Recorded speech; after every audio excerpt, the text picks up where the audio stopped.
I'm a sergeant in the U.S. Army. I'm here today to tell you the story of my personal revolution. Retake, sorry, I forgot. Hello, America. My name is Zach Carter. I'm a sergeant in the U.S. Army. I have an ETS date of January 28, 2009. I'm here today to tell you the story of my personal revolution. I joined the Army in the early months of 2001. My patriotism led me to the recruiter's office. I had grown up in awe of my grandfathers and their stories of World War II. That reminiscing became my dreams. When I got to basic training, I did not talk about missing home like the other recruits around me. I felt at home in ways I never had before. The weeks after 9/11 found me in Kosovo, serving under NATO command, part of Charlie Company 37 Infantry, 3rd Infantry Division, patrolling the border with Macedonia as part of our duties. We had ammunition to defend ourselves with, and the authority to apprehend anyone crossing the border illegally. What you would expect from the military, right? I'll get back to why these details are important later. Fast forward to 2003. I'm rolling across the desert in the back of a Bradley fighting vehicle, part of the spearhead into Iraq, there to enforce United Nations resolutions. Other than those first 3 weeks of shock and awe, what I remember most about Iraq was the people. Crowds of kids wanting to know about Michael Jackson and Britney Spears, open-minded adults wanting to know about our social freedoms, and 99% or so just wanted to raise their families in peace and did not hesitate to tell us. My platoon and I played soccer with some of those crowds of kids. We had dinner and shared food with families in their homes. Some of us even went to a few house parties, and my lieutenant and I spent one very memorable afternoon swimming in an irrigation ditch with 5 young women. It's all of them that I think of when anyone tells me that we need to turn the Middle East into a sheet of glass, or that all Muslims are enemies. I remember thinking on this when I was there, more so since I've returned, but what we were doing when we were doing our jobs, patrolling the streets, conducting roadblock vehicle searches, bodily searching individuals, and searching homes, couldn't be helping our long-range plans for winning hearts and minds. I really have to wonder, how long would it take me to move from a position of thanks for my despotic government being removed to feeling like I lived in a conquered and occupied country, if I saw foreign troops on the streets of my hometown every day? Add to this our having bases and personnel in Turkey, Qatar, Bahrain, Kuwait, Egypt, Oman, the United Arab Emirates, Morocco, Tunisia, and Algeria. I may have missed a few. We have somewhere around 700 bases in 130 countries, some of them for decades. Our Navy off their coasts, our fighter jets in their skies, the CIA in business with monarchs, dictators, and thugs, our State Department treating their leaders like irresponsible children. It's no wonder moderate Muslims take to the streets shouting "Death to America," and an enraged minority takes action against us. This is hard to admit, but our actions do have consequences. I would hope we would do the same thing if, say, China had bases on our soil, her Navy patrolled our coastline, and Chinese fighter jets streaked across our skies. To do nothing in the face of foreign tyranny on our soil would be un-American and unimaginable. Why would we expect a different response from anyone in any nation?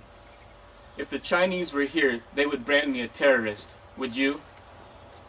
Fast forward again to the present day. I'm out of active duty and in the Army Reserves. I wanted to stay active duty, but my wife said I'd be single, so we had a compromise. To be honest, the reserves have bored me to tears, and I haven't felt like I'm giving anything back to my country. So, I looked into getting attached to a National Guard unit on our border with Mexico for a tour or two. However, when I learned that they don't have the authority to apprehend illegal border crossers and can only call up our overworked and overstretched border patrol when they spot illegal activity, I got myself into trouble again by thinking about what I had done in Kosovo. Why are we securing other nations' borders and not our own? To add insult to injury, our guardsmen and women on our own border don't have the authority to even defend themselves, and on several documented occasions have actually had to retreat when facing fire from Mexican drug running and people smuggling paramilitary groups. Now, why would I want to sign up for that? To be witness to the violation of American sovereignty? No one in the executive branch of our government is doing anything about it, and it makes me wonder why I'm even in the Army at all. All of this is why I'm leaving the Army.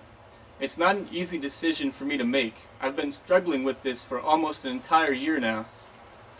With 7 years under my belt, I had planned on proudly serving until retirement.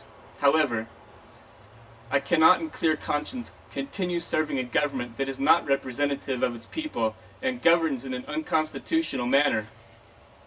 Why are we the world's policemen when our own country is being openly violated? Why are we borrowing money from nations not exactly our friends just to spend it on our out-of-control foreign policy? I'm starting to feel like the powers that be do not have America's interest in mind at all. It's starting to feel like our ruin is their objective.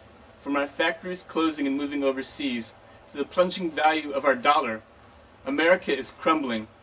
Yet I love her far too much to watch her fall apart. This is why I'm taking my personal revolution and joining forces with Dr. Ron Paul's revolution.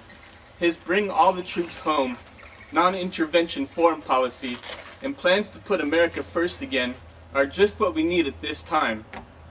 I don't expect everyone to agree with everything he says, but I do hope we can put all our differences aside and join him in seeing that all the troops come home, America is defended again, the Republic restored, and America saved. I do hope to put the uniform on again one day, when America once again stands up for itself, and I can feel the pride of serving America, and not NATO, the United Nations, or North American Union, but our own sovereign American interests.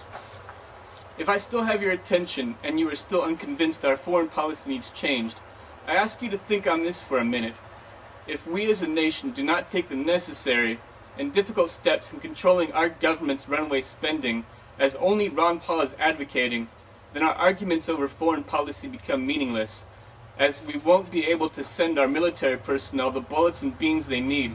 We won't be able to afford anything in the near future even remotely resembling our current foreign policy.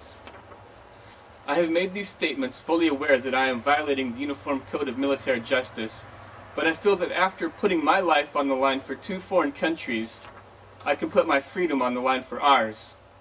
Join me in voting for peace, freedom, and prosperity. Vote Ron Paul. Thank you, and God bless.